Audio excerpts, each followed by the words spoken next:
Granger Legend Event ကမြန်မာနိုင်ငံကိုလာမလားဒါမှမဟုတ်မလာခဲ့ရင်လည်းဘယ်လိုမျိုး VPN တွေကြော်ဖောက်ရမလဲဆိုတာကျွန်တော်ဒီနေ့ပြောပြပေးသွားပါမယ်နည်းနည်းလေးတောင်မှမှားလို့မရတာဖြစ်လို့ bro တို့အနေနဲ့ဒီဗီဒီယိုကိုအဆုံးထိကြည့်ဖို့ကျွန်တော်အနေနဲ့တောင်းဆိုခြင်းနဲ့ဘာလို့လဲဆိုလို့ရှိရင်ကျွန်တော်တဆင့်ချင်းပြောပြပေးသွားမှာဖြစ်လို့ပါဆိုတော့ဒီ Granger Legend Skin Event မှာဘာ skin တွေပါမှာလဲဒေါ်ရည်အတွက်ဘယ်လောက်သွားရမလဲပြီးလို့ရှိရင် free token ကဘယ်နှကတ်ထိရမှာလဲစတဲ့မေးခွန်းတွေအကုန်လုံးကိုကျွန်တော်မှာအဖြေရှိပါတယ်ဒီ Granger Legend Skin Event မှာဘာ skin တွေပါမလဲဆိုရင်တော့ Granger Legend ပါမယ်Lansley Legend ပါမယ်စကင်ကြီးတွေကတော့ဒီနှစ်ခုပဲပါလိမ့်မယ်ဗျ Collector Skin တွေ Lucky Box Skin တွေ Stand Skin တွေကိုတော့ပြန်လည်ရောင်းချပေးခြင်းမျိုးရှိမှာမဟုတ်ပါဘူး။ဘာကြောင့်လဲဆိုလို့ရှိရင်ဒီ event ကကျွန်တော်တို့ခုလက်ရှိ global server မှာရောက်ရှိနေတဲ့ Funny Legend event နဲ့လုံးဝကိုမတူပါဘူး။ဒေါ်ရည်အတွက်အနေနဲ့ကြည့်မယ်ဆိုရင်ကျွန်တော်တို့အနေနဲ့ဒေါ်ရည်အတွက်60ကနေ80ကြားထိသွားလိမ့်မယ်ဗျ။ Free token ဘယ်နှကတ်ထိရမလဲဆိုရင်စုစုပေါင်း32ကတ်ကိုရမှာပါ32ကတ်က Free token phase 1 Free token phase 2နှစ်ခုပေါင်းမှာ32ကတ်ရမှာပါ free token phase 1မှာဆိုလို့ရှိရင် diamond 250ဖြည့် diamond 250သုံးမယ်ဆိုလို့ရှိရင် free token 16ကတ်ရမှာဖြစ်ပြီးတော့ free token phase 2မှာ diamond 250ဖြည့် diamond 250သုံးမယ်ဆိုရင် free token 16ကတ်ရရှိအောင်မှာဖြစ်ပါတယ်အဲ့အတွက်ကြောင့် total စုစုပေါင်း free token 32ကတ်ထိကိုရရှိမှာပါ32ကတ်ဆိုပေမဲ့ကျွန်တော်တို့ကဒေါ်80နဲ့ဒေါ်60ကြားထိသွားမှာဆိုတော့နောက်ထပ်ဒေါ်30လောက်တော့လိုဦးမယ်ဗျအဲ့ဒေါ်30ကလည်း diamond နဲ့ပဲလှည့်ရမှာဖြစ်လို့ဘရိုတို့ဒီ skin ကိုဖောက်ချင်နေဆိုရင် diamond ကတော့တော်တော်လေးကုန်ကြမယ်။ဘာကြောင့်လဲဆိုလို့ရှိရင်ကျွန်တော်တို့ခု global server မှာရောက်ရှိနေတဲ့ Funny Legend လိုမျိုး promo diamond နဲ့လည်းဖောက်လို့ရမှာမဟုတ်ဘူး။ကျွန်တော်တို့အဲ့ free token တွေကုန်သွားပြီဆိုရင်ကျွန်တော်တို့ရိုး diamond တွေဖြည့်ပြီးတော့ပဲဖောက်ရမှာ။အဲ့အတွက်ကြောင့်ဘရိုအနေနဲ့ diamond လိုက်နိုင်နေဆိုမှသွားဖောက်ပါမဟုတ်ဘဲနဲ့ကိုက diamond မလိုက်နိုင်ဘဲနဲ့သွားဖောက်တယ်ဆိုလို့ရှိရင် Granger Legend လည်းမရ Nauru skin လည်းမရတွေဖြစ်ကုန်မှာပေါ့နော်။ဒီ Granger Legend event ကြီးကမြန်မာနိုင်ငံကိုလာမှာလားဆိုရင်တော့လုံးဝလာမှာမဟုတ်ပါဘူးမြန်မာနိုင်ငံတည်းမဟုတ်ပါဘူး global မှာကိုမလာပါဘူးဘာကြောင့်လဲဆိုလို့ရှိရင်ဒီ Nauru event က global လာမှာဖြစ်ပါတယ် Nauru event ကဂျပန်နဲ့ရုရှားမှာလာလို့မရတာဖြစ်တဲ့အတွက်ကြောင့် Nauru event စာဂျပန်နဲ့ရုရှားမှာ Granger Legend ကိုလာပေးတာဖြစ်တယ်ပေါ့နော်အခုမှမဟုတ်ပါဘူးကျွန်တော်တို့မနှစ်ကလည်း Nauru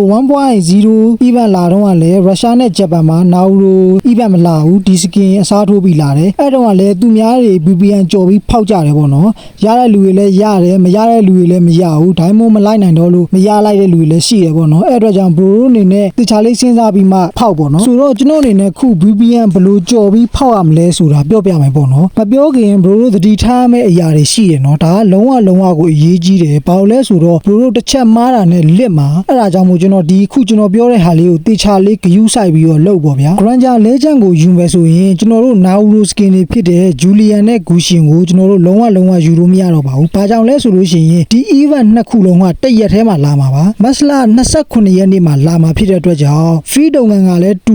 ပြီးလို့ရှိရင်ကျွန်တော်တို့လာမယ့်ရက်ကလည်းတူပြီးမဲ့ရက်ကလည်းတူအဲ့အတွက်ကြောင့် bro တို့အနေနဲ့တစ်ခုဖောက်ရင်တစ်ခုလုံးဝဖောက်လို့မရပါဘူး။ဘယ်လိုလဲဆိုတော့ bro တို့ကထားပါတော့ Nauru event မှာ free token phase 1ဖြည့်လိုက်တယ်ဆိုလို့ရှိရင် Nauru event ရဲ့ free token တွေပဲရလိမ့်မယ်ဗျာအဲ့လိုပဲ Granger Legend မှာ bro တို့ free token phase 1ဖြည့်လိုက်မယ်ဆိုရင် Granger Legend မှာပဲ free token တွေရလိမ့်မယ်အဲ့တော့ bro တို့ကပထမတစ်ခေါက်free token phase 1လာတဲ့ချိန်မှာ Granger Legend မှာ diamond recharge တွေဖြည့် diamond တွေသုံးပြီးတော့ free token တွေယူလိုက်တယ် free token phase 2ရောက်မှမေ့ပြီးတော့ကိုက Nauru event မှာ free token တွေယူလိုက်မိပြီဆိုလို့ရှိရင် bro တို့ကသွားပြီပေါ့နော် best skin မှရမှာမဟုတ်တော့ပါဘူး diamond မလိုက်နိုင်ဘူးဆိုရင်ပြောတာပေါ့နော်အဲ့အတွက်ကြောင့်ဒီအချက်ကစောင့်ရမ်းရေးကြည့်တယ်လို့ကျွန်တော်ပြောတာပါနောက်ထပ်အရေးကြီးတာတစ်ခုရှိပါသေးတယ်အဲ့ဒါဘာလဲဆိုရင်ပထမ free token phase 1လာတဲ့ချိန် Granger Legend event မှာ VPN ကြော်ပြီးသွားနှိုက်လိုက်တယ်ဗျာအဲ့မှာ free token phase 1မှာတော့ free token တွေအကုန်ရပြီးတော့ free token phase 2လာတဲ့အချိန်ကျမှကျွန်တော်တို့က VPN ကြော်ပြီးတော့သွားနှိုက်လိုက်တဲ့ချိန်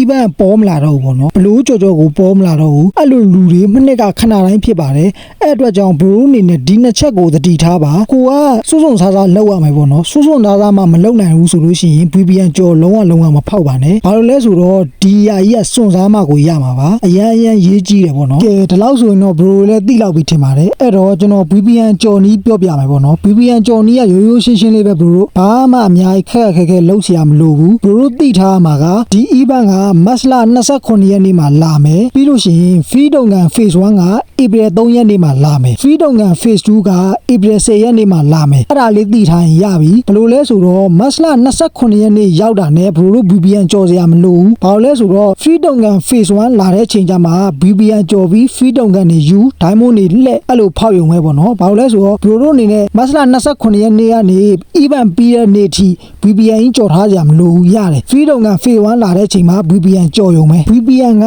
ဘယ်လိုကြော်ရမလဲဆိုလို့ရှိရင် bro တို့ iOS ဆိုရင်တော့ App Store မှာသွား down ပေါ့နော် Japan VPN ကို Android သမားတွေဆိုလို့ရှိရင် Play Store မှာသွား down လို့ရပါတယ်အကယ်၍ Play Store မှာ bro အနေနဲ့မတွေ့ဘူးဆိုရင် Chrome မှာ Japan VPN ဆိုပြီးရိုက်ရှာလိုက်ပါအဲ့ဆိုရင်ရပြီပေါ့နော်ဒါကတော့ကျွန်တော် Play Store ကနေ down ပြီးပြောပြမယ်ပေါ့နော်အရင်ဆုံး Play Store ထဲကိုဝင်မယ်ဝင်ပြီးလို့ရှိရင် Japan VPN ဆိုပြီးရိုက်ရှာလိုက်ပေါ့နော်ပြီးလို့ရှိရင်အောက်နှက်နဲ့ဆွဲပေါ့ဗျာခုကျွန်တော်ပြထားတဲ့ဟာပေါ့နော်အဲ့ဒါလေးကို download လုပ်လိုက်ပါ download လုပ်ပြီးပြီဆိုလို့ရှိရင်အဲ့ VPN application နဲ့